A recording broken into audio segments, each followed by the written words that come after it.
Hey, what is up everyone? Welcome back to our YouTube channel. So for today's video, I'm going to teach you how you can easily find your CRA business number. So all you have to do is head over to canada.ca. Then next is just sign in to your account by clicking on the sign in button. Then next is just click on sign in to your CRA account. And from here, you have a choice to sign in with a partner or sign in using your CRA user ID and password.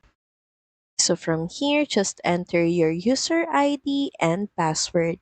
Then once done, just click on sign in. So once you're logged into your account, you should be able to see your business number just on the top of your screen. So that's pretty much it. Thank you very much for watching this video. I hope that you find this video helpful. And if you do, please don't forget to like, share, and subscribe to the channel. And I will see you again on the next one. Bye!